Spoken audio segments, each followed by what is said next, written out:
بسم اللہ الرحمن الرحیم۔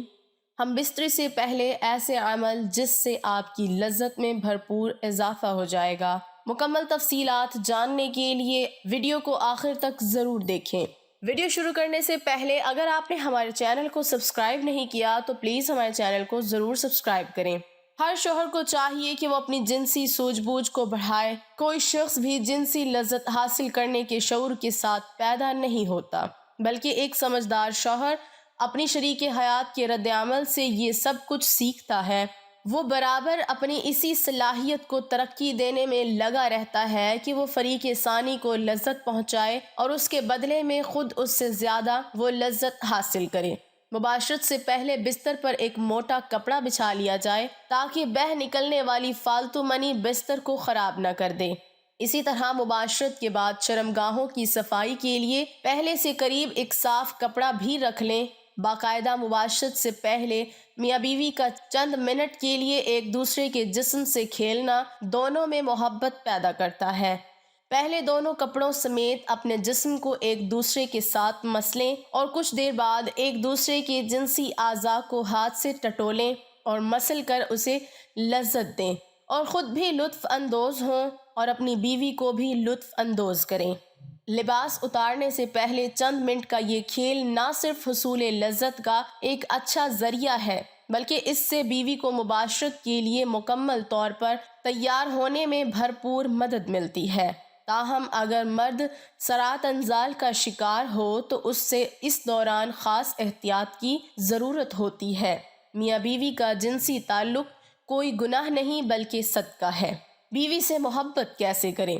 شریعت مطہرہ نے بیوی کے پورے بدن سے نفع اٹھانے کی اجازت دی ہے، البتہ پچھلے مقام میں صحبت کرنا بیوی سے حرام ہے کہ وہ جماع کرنے کا محل اور مقام ہی نہیں، اس لیے صحبت اگلے حصے میں ہی جائز ہے، اور اس کے لیے جو بھی طریقہ اختیار کیا جائے شریعت میں اس کی ممانعت نہیں۔ البتہ اشارتاً دو طریقے بہت معلوم ہوتے ہیں۔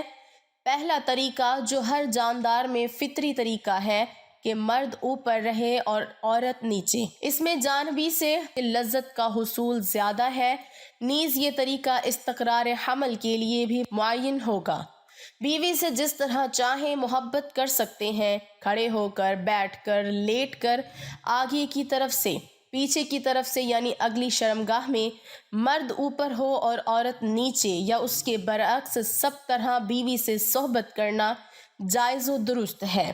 البتہ پچھلی شرمگاہ پاخانہ کے مقام میں صحبت کرنا جائز نہیں، حرام ہے، اور اگر مرد عورت سے پہلے فارغ ہو جائے تو اسے عورت کے فارغ ہونے تک برابر مشغول رہنا چاہیے، ہٹنا نہیں چاہیے، اور صحبت سے پہلے عورت کو جماع کے لیے مکمل طور پر آمادہ بھی کر لینا چاہیے۔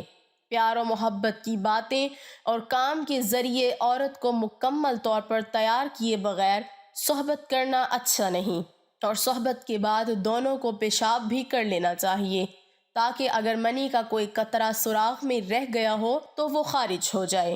میاں بیوی کے اس عمل کو پہلے سے طے کر لیں، یہ ایک بہت لطف اندوز ہوتا ہے۔ بیڈ روم کو رومانٹک بنانے کے لیے اپنے کمرے میں مدھم لائٹ رکھیں، کیونکہ مدھم لائٹ میں عورت کا جسم خوبصورت اور پرکشش دکھائی دیتا ہے۔ اسی طرح کمرے میں اپنی پسند کی خوشبو بھی لگا لیں۔ ہم بستری سے پہلے میاں بیوی دونوں اپنی شرمگاہوں کو ٹھنڈے پانی سے دھو لیں۔ یہ مرد کی ٹائمنگ میں اضافہ کرتا ہے اور عورت کی شرمگاہ اس قدر تنگ ہو جاتی ہے کہ جس سے ہم بستری کرنے میں بہت ہی زیادہ لطف محسوس ہوتا ہے۔ کشادہ بستر کا انتظام کر لیں، اور بستر نہ بہت زیادہ نرم ہو اور نہ ہی بہت زیادہ سخت ہو۔ ہم بستری کے لیے میاں بیوی کے پاس وقت کھلا ہونا چاہیے۔ جنسی ماہرین کے مطابق کم از کم 1 گھنٹہ وقت ضرور ہونا چاہیے تاکہ مرد کے ساتھ ساتھ عورت کی بھی فراغت ہو سکے۔ میاں بیوی ایک دوسرے کے لباس اتاریں، اس طرح کرنے سے ایک دوسرے کے دل میں محبت پیدا ہو جاتی ہے۔ شوہر کے لیے بیوی کی شرمگاہ چھونے اور دیکھنے میں کوئی حرج نہیں، لیکن اسے چومنا بے حیائی ہے۔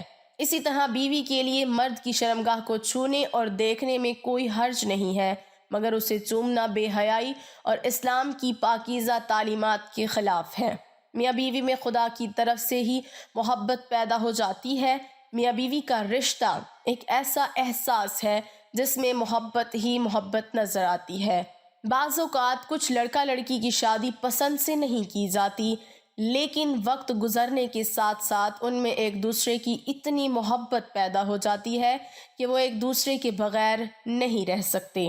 شوہر جب بیوی سے ہم بستری کا ارادہ کرے تو ہم بستری کی دعا پڑھے کہ جس کا ترجمہ میں اللہ کا نام لے کر یہ کام کرتا ہوں، اے اللہ تو ہمیں شیطان سے بچا، اور جو اولاد تو ہم کو دے اس سے بھی شیطان کو دور رکھ۔ اس دعا کو پڑھ لینے کے بعد اس وقت کی ہم بستری سے جو اولاد پیدا ہوگی، شیطان اسے کبھی ضرر نہ پہنچا سکے گا۔ اس کو ضرور پڑھنا چاہیے، کیونکہ ہم بستری کے وقت اللہ کا نام نہ لینے سے شیطان کا نطفہ بھی مرد کے نطفے کے ساتھ اندر چلا جاتا ہے۔ صبح کے وقت قربت کے فوائد۔ جو مرد صبح کے وقت اپنی بیوی کے ساتھ مباشرت کرتے ہیں وہ لوگ کبھی بھی مردانہ کمزوری کا شکار نہیں ہوتے، اور ان کی مردانہ طاقت دن بدن بڑھتی رہتی ہے، کیونکہ اس وقت ان کے جسم میں بے پناہ جنسی طاقت موجود ہوتی ہے۔ اس وقت جنسی کمزوری کا شکار افراد بھی بہتر انداز میں قربت کر سکتے ہیں، کیونکہ اریکشن اپنے عروج پر ہوتی ہے، اور رات بھر آرام کے بعد انسانی جسم صبح کے وقت جنسی توانائی سے بھرپور ہو چکا ہوتا ہے، اعصاب فریش ہوتے ہیں، اور یہی وہ وقت ہوتا ہے جو مرد اور عورت کے درمیان قربت کے لیے بہت بہتر اور مفید وقت ہوتا ہے، کیونکہ اس وقت مردوں کے ہارمونز عروج پر ہوتے ہیں اور ان کے اندر جماع کرنے کی طاقت پوری طرح جوش میں ہوتی ہے۔ اس وقت قربت کرنے سے بہت زیادہ تسکین ملتی ہے، جس سے مرد اور عورت دونوں کو پوری طرح جنسی لذت ہوتی ہے۔ اس وقت جسم کا انگ انگ زندگی کا مزہ لے رہا ہوتا ہے، جبکہ صبح کے وقت جماع کرنے سے آپ لوگوں کی ٹائمنگ میں بھی زیادہ اضافہ ہو جائے گا۔ اس وقت ذہن پر کوئی بوجھ یا پریشانی نہیں ہوتی، اس لیے اس کا پورا دھیان جنسی قربت پر ہوتا ہے۔ اس وقت مباشرت کرنے سے عورت کے اندر حمل ٹھہرنے کا امکان بھی زیادہ ہوتا ہے۔ اسی طرح رات کو 10 بجے تک سو جانا چاہیے۔ آپ لوگوں کے جنسی حصوں کو بھی پورا سکون حاصل ہوتا ہے۔ پرسکون رہنے اور جنسی کارکردگی بہتر بنانے کے لیے بہتر نیند بہت ضروری ہوتی ہے، لہٰذا ساری رات لیپ ٹاپ اور موبائل کے سامنے بیٹھنے سے گریز کریں، ورنہ ذہنی دباؤ تھکاوٹ سے دوچار انسان کی کارکردگی کیا ہوگی اور آپ کو کوئی بھی کام کرنے سے لطف حاصل نہ ہوگا۔ اللہ تعالی ہم سب کو اپنی بیوی کے ساتھ محبت کرنے کی توفیق عطا فرمائے، اور اللہ تعالی ہم سب کو اپنی بیوی کے حقوق ادا کرنے کی بھی توفیق عطا فرمائے۔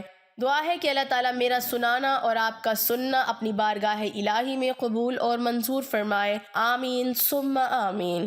ناظرین، کامنٹ باکس میں اللہ تعالیٰ کے 99 ناموں میں سے ایک نام ضرور ٹائپ کریں۔